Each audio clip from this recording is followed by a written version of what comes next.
नमस्कार दोस्तों, मैं हूं संपत लोहार एक और नए वीडियो के साथ नई जानकारी के साथ। मित्रों, यदि अभी तक आपने हमारे चैनल को सब्सक्राइब नहीं किया है तो आज ही हमारे चैनल को सब्सक्राइब करें ताकि आपके पास धर्म, अध्यात्म, संस्कृति की हमारे मोटिवेशनल लेक्चर, हास्य कविताएं और योग की जानकारी शीघ्रता से और सबसे पहले पहुंच सके।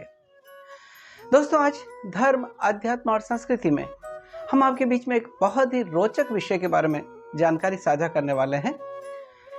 गणपति उत्सव चल रहा है, गणेशोत्सव चल रहा है, लेकिन कभी आपने सोचा कि भगवान गणपति का जो वाहन है वो मूषक क्यों है?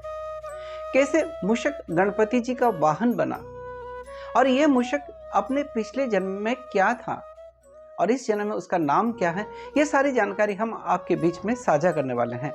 और ये जानकारी जो हम आपके बीच में साझा कर रहे हैं हमारी मान्यता पर आधारित है, हमारी आस्था पर आधारित है।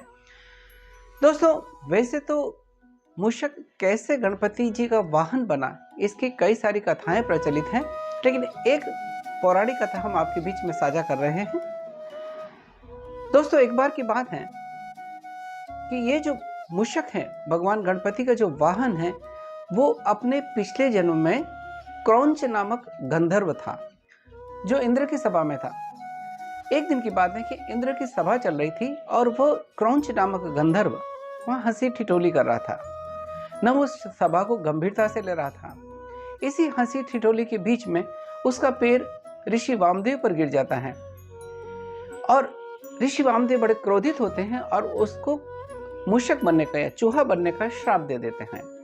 इस तरह से वो क्रौंच नामक गंधर्व ऋषि के श्राप के कारण चूहा बन जाता है। विशाल डिलडोल उसका शरीर और वह चूहा गिरकर पाराशर ऋषि के आश्रम में पहुंच जाता है। इस तरह से पाराशर ऋषि के आश्रम में वो चूहा जब पहुंचता है तो वहां बहुत उत्पात मचाना प्रारंभ करता है।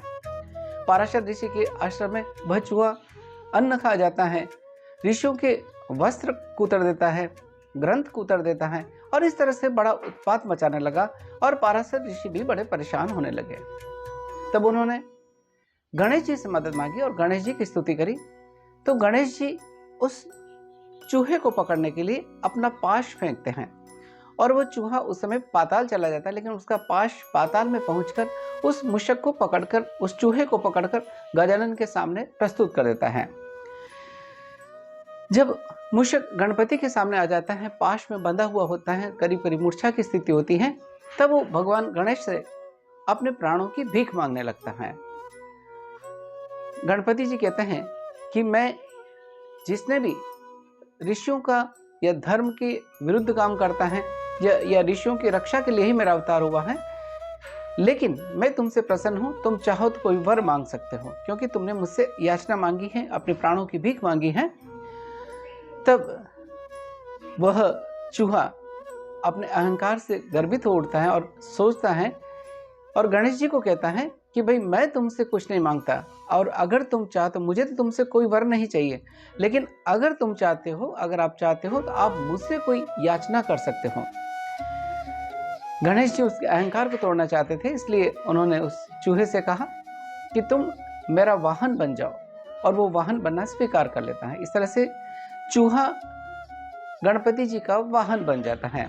लेकिन जब गणपति जी के बाहर से वो चूहा बड़ा परेशान होता है, गणपति जी जब उस पर सवारी करते हैं तो उसका बहुत भार उसको लगता है, तो फिर गणेश जी से वो अनुनय विनय करता है कि आप अपने भार को हल्का कर दे, इतना करें जितना मैं सहन कर सकूं। इस तरह से फिर चूहे का वो अहंकार तोड़ देते हैं।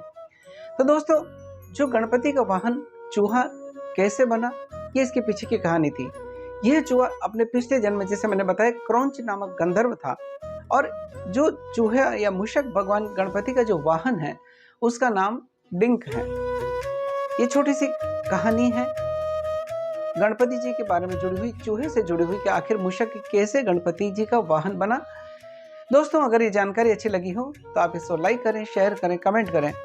हमारा मित्रों एक छोटा सा प्रयास रहता है कि हम अपने धर्म से जुड़ें, हम अपनी संस्कृति से जुड़ें, हम अपने सनातन परंपराओं से जुड़ें और ऋषियों का जो ज्ञान है या जो भी त्योहार या उत्सव या व्रत हम करते हैं उसके पीछे की क्या मान्यता है, क्या उसके पीछे की कथा है, वो आपके बीच में साझा करने का प्रयास करें। दोस्तों, हमारे चैनल से जुड़े रहें। अगर हमारे चैनल को सब्सक्राइब नहीं किया तो आज ही चैनल को सब्सक्राइब करें और बेल आइकन दबाएं। इसी के साथ आपके दोस्त संपत लौहर को इजाजत दीजिए। जय हिंद, जय भारत, जय श्री गणेश।